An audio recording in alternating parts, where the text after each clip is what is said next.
جو روزہ رکھا تھا وہ سب سے چھپا ہوا تھا، کسی کو پتا نہیں تھا روزہ ہے یا نہیں، اس لیے جب میں نے ان کے روزے قبول کیے تو سب سے چھپا کر انہیں جنت کی طرف بھیج دیا۔ وہاں پر بھی یہ جزا دی گئی۔ میرے عزیزوں، فضیلتیں بہت ساری ہیں، سب کو پتا ہے، لیکن میں جو کہہ رہا ہوں وہ یہ ہے کہ اگر اپنے نفس کو کنٹرول میں لانا ہو تو یہ روزے شرط ہیں۔ ایک صحابی حضور کی بارگاہ میں آئے، جوان تھے، کہا کہ یا رسول اللہ صلی اللہ علیہ وسلم، جوان ہو چکا ہوں، شادی کی عمر ہے، لیکن شادی کرنے کی طاقت نہیں، مال نہیں، اسباب نہیں، کیا کروں؟ شادی نہ کرے تو گناہوں کی طرف چلے جائیں، خواہشات ہیں انسان کی۔ تو جانتے ہیں میرے آقا صلی اللہ تعالی علیہ وسلم نے کیا فرمایا کہ اگر استطاعت ہے تو شادی کر لے، ورنہ روزہ رکھ لے۔ شادی کے بدل ڈائریکٹ کون سی چیز؟ روزہ۔ فرمایا اس لیے کہ روزہ تمہاری شہوت کو ختم کرتا ہے، تمہارے اندر صبر قائم کرتا ہے۔ عزیزان گرامی، حدیث پاک کا یہ مفہوم میں آپ کے سامنے رکھ رہا ہوں۔ تربیت میں میرے آقا نے ان نوجوانوں سے کہا جن کی شہوت غالب ہے، جو گناہوں کی طرف زیادہ جا سکتے ہیں، ان کے لیے فرمایا گیا وہ روزہ رکھیں، کنٹرول میں رہیں گے۔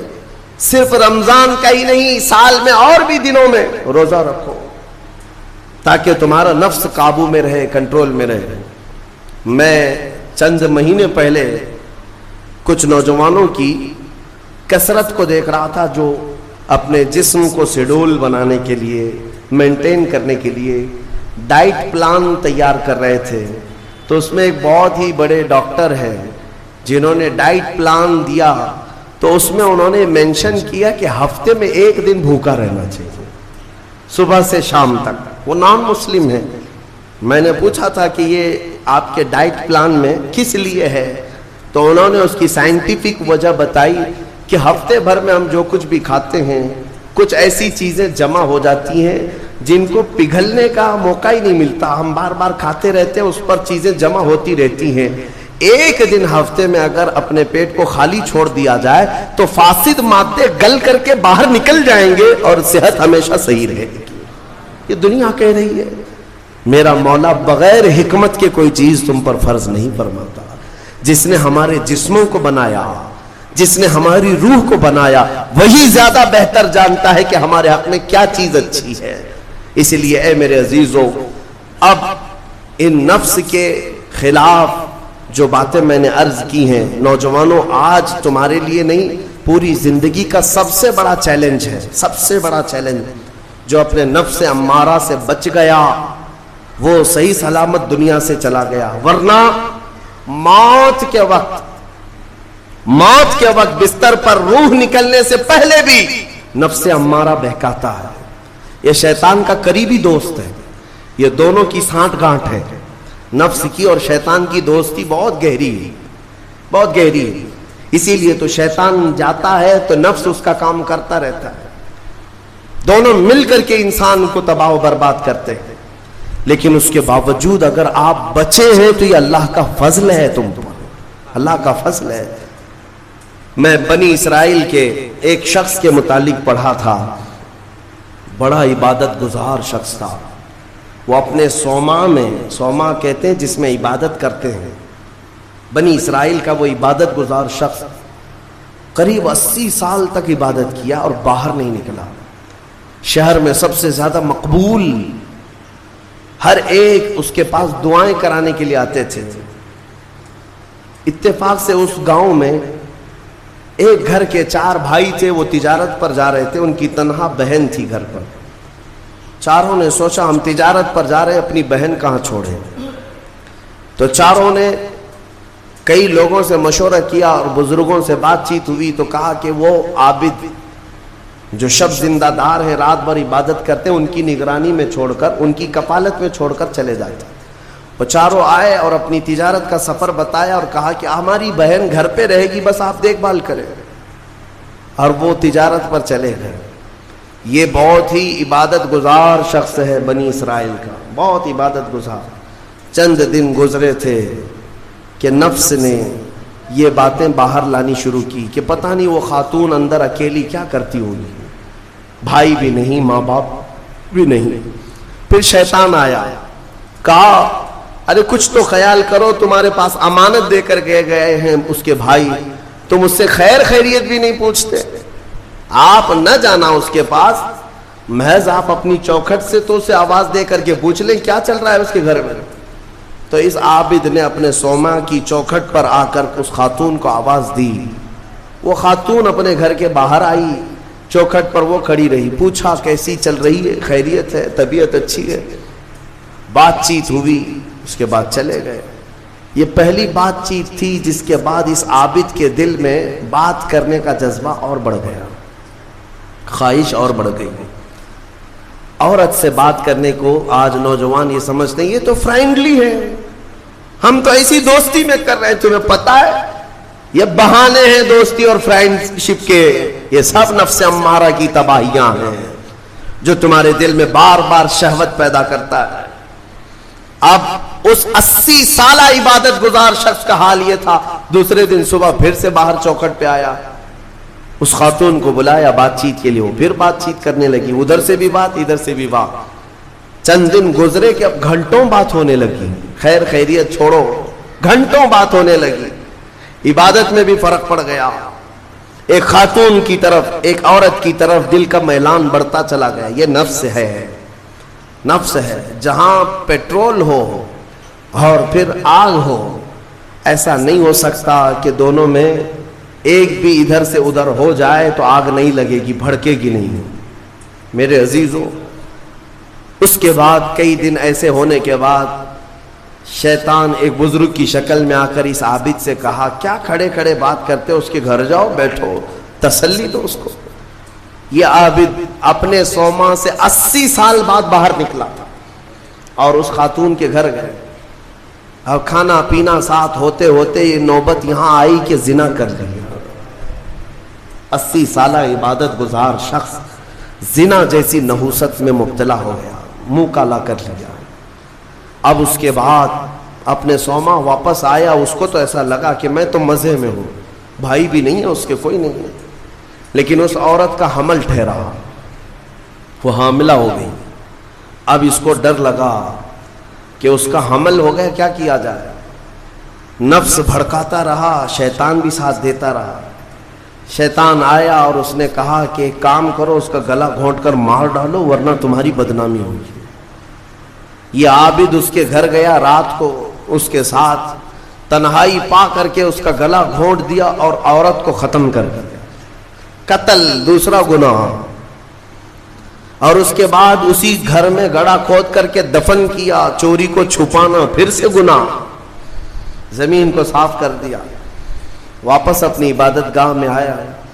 جب وہ بھائی اس کی تجارت سے واپس آئے, پوچھا ہماری بہن کہاں ہے, تو یہ رونے دھونے لگا. کہا تمہاری بہن بڑی بیمار ہو گئی تھی, علاج کرایا, نہیں بچ سکی, انتقال ہو گیا, قبرستان میں میں نے دفن کروا دیا. اور جھوٹ موٹ ایک قبر کے پاس لے گیا اور کہا یہ تمہاری بہن کی قبر ہے. بھائی روتے رہے, اپنی تنہا اکلوتی بہن کو یاد کر کے واپس آئے.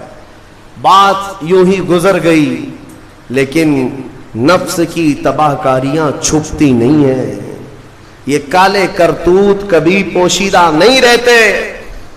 پھر ابلیس ان 4 بھائیوں کے پاس گیا اور کہا تمہیں پتہ ہے تمہاری بہن کہاں ہے؟ کہا وہ تو انتقال ہو گئی, اللہ کو پیاری ہو گئی. کون کہا؟ کہا اس عابد نے کہا. کہا وہ جھوٹ بولتا ہے, اس نے تمہاری بہن کے ساتھ منہ کالا کیا, زنا کیا اور گلا گھونٹ کر مارا اور اسی گھر کے اندر دفن کیا ہے, کھود کر دیکھ لو. ابلیس نے ان بھائیوں کو سب بتایا, اور جب ان بھائیوں نے زمین کھودی تو لاش سڑی گلی موجود تھی. اللہ اکبر. اب زمین کے پیروں کے نیچے زمین کھسک گئی. کیا اللہ والا ایسا بھی کر سکتا ہے, اتنا عبادت گزار؟ پھر لوگوں کو جمع کیا گیا, سبوں نے دیکھا تو اس کے بعد غصے میں سارے لوگ بپھر گئے اور سب کے سب ٹوٹ پڑے اس سوما پر, اور اسے کھینچ کر کے باہر لایا گیا اور اس سے پوچھا گیا. اخیر میں مار توڑ کے بعد اس نے اقرار کر لیا کہ ہاں میں نفس کے دھوکے میں آ گیا تھا, مجھ سے یہ گناہ ہو گیا ہے, غلطی ہو گئی ہے. ساری قوم نے مل کر اس کا چہرہ کالا کیا اور اس کو پھانسی پر چڑھایا. جب پھانسی پر لٹکانا تھا, دنیا تماشا دیکھ رہی تھی. بچے تالیاں بجا رہے تھے، لوگ پتھر پھینک رہے تھے، لیکن اس وقت بھی سامنے شیطان آیا اور اس کا نفس بھی تھا، یہی نفس امارہ ہے۔ دونوں نے مل کر کے کہا کہ اے عابد، اب بھی تیری حفاظت ہو سکتی ہے، بچ جائے گا تو اس پوری بلا سے تجھے ہم نکال لیں گے۔ اس نے پوچھا کیسے؟ کہا دیکھ تو جتنی عبادت خدا کی کیا 80 سال، اس خدا نے تجھے کچھ نہیں رکھا، اس حالت تک لے آیا، کاش تو ہماری عبادت کر لیتا، ہمیں خدا مان لیتا تو چٹکی میں تجھے نکال لیتے۔ نفس کی سن لیا اس عابد نے، کہا صحیح بات ہے، اتنے سالوں تک خدا کی عبادت کرتا رہا پھر بھی پھنسا ہوں، کچھ بھی اچھا نہیں ہو رہا ہے میرے ساتھ، ایک غلطی ہوئی اس کی سزا ہی ہو رہی ہے، نفس صحیح کہہ رہا ہے۔ اس نے اپنے نفس کی مانی اور شیطان سے کہا تو ہی میرا خدا ہے، تجھ سے میں سجدہ کروں، مجھے اس بلا سے نکال لے۔ جیسے ہی اس نے یہ کہا، شیطان تالیاں مارتا ہوا چلا کہ میرا کام مکمل ہو گیا، ادھر لوگوں نے اسے پھانسی پر چڑھا دیا۔ ابتدا آنکھوں سے شروع ہوئی، باتوں سے شروع ہوئی اور کفر پر خاتمہ ہوا۔ موت کس بات پر ہوئی؟ کفر پر موت ہوئی۔ لوگ ہلکے میں لیتے ہیں کہ یہ یوں ہی مزے کی زندگیاں ہیں۔ میرے عزیزو، نفس سے الرٹ رہو، اس نفس نے اچھے اچھوں کا تقوی بھسم کر دیا، کئی لوگوں کی عبادتیں ضائع کر دیں، عورت کے فتنے سے، مال کے فتنے سے، حرص لالچ کے ذریعے سے اس نے ایمان کو تباہ کیا ہے۔ اور پھر میں آخر میں یہی کہتا ہوں، اس نفس کو اگر کوئی کنٹرول کر سکتا ہے تو اللہ کا یہ پیارا مہمان رمضان المبارکہ ہے، یہ رمضان ہے، یہ رمضان ہے جو تمہیں نفس کی غلامی سے آزاد کرائے گا۔ اس سے خوب محبت کرو، خوب محبت کرو۔ قیامت کے دن ایک شکل میں آئے گا، ایک شکل میں آئے گا، خوبصورت شکل میں آئے گا، خوبصورت شکل میں آئے گا۔ اور حدیث پاک میں ملتا ہے کچھ بندے وہ ہوں گے جن کی سفارش کے لیے رمضان آئے گا، رمضان آئے گا، اور اللہ تعالیٰ رمضان کی اور قرآن کی سفارش کو کبھی رد نہیں فرمائے گا۔ جس کی سفارش میں رمضان آ گیا اس کے لیے جنت میں جانا واجب ہو جائے گا، اور کچھ لوگ وہ ہوں گے جن کے خلاف رمضان کھڑا ہو جائے گا۔ رب تعالیٰ سے کہے گا مولا میں ہر سال اس کے گھر جاتا تھا، یہ مجھے کبھی قدر کی نگاہ سے نہیں دیکھتا، میری عزت نہیں کرتا، میرا احترام نہیں کرتا۔ رمضان کچھ لوگوں کی شکایت کرے گا، وہ بندہ کہتا ہے مولا میں اس کو پہچانتا ہی نہیں، یہ کون نیا آدمی ہے؟ مولا فرمائے گا یہ میرا مہمان رمضان ہے جو ہر سال تیرے گھر آتا تھا، تو بے قدری کرتا تھا، بے احترامی کرتا تھا، اور آج رمضان تیرے خلاف کھڑا ہو گیا، اس لیے تجھے جہنم میں جانے کا پروانہ دیا جاتا ہے۔ میرے عزیزو، رمضان کو اپنے خلاف سفارشی نہ بناؤ، رمضان کو اپنا حمایتی بناؤ، اس سے محبت کرو، اس رمضان کا قدر کرو، احترام کرو۔ اپنے گھروں میں جس طرح کسی باہر کے آئے ہوئے مہمان کی عزت ہوتی ہے، رمضان کی عزت ہونی چاہیے۔ گھروں میں خرافات نہ ہو، بے حیائیاں نہ ہو، بچوں کو بار بار اس بات پر ٹوکو کہ بیٹا بری بات نہ کرے، رمضان ہے، اللہ کا مہینہ ہے۔ ہمارے بزرگ ہمیشہ یہی کہا کرتے تھے، کسی کو مارنے نہیں دیتے تھے کہ روزہ ہے، رمضان ہے، ہاتھ نہیں اٹھانا، گالی دیتے تو کہتے کہ بیٹا رمضان چل رہا ہے، گالی مت دے۔ یہ ہے رمضان کے احترام کے طریقے، آج یہ ہمارے معاشرے سے جا رہے ہیں۔ اس لیے میں کہتا ہوں ہر بات پر تاکید کرو اپنے بچوں کو کہ رمضان ہے، رمضان ہے، اور انشاءاللہ العزیز یہ رمضان ہماری سفارش کرے گا اور مولا اس کی سفارش پر ہمیں جنت عطا فرمائے گا۔ وآخر دعوانا الحمدللہ رب العالمین۔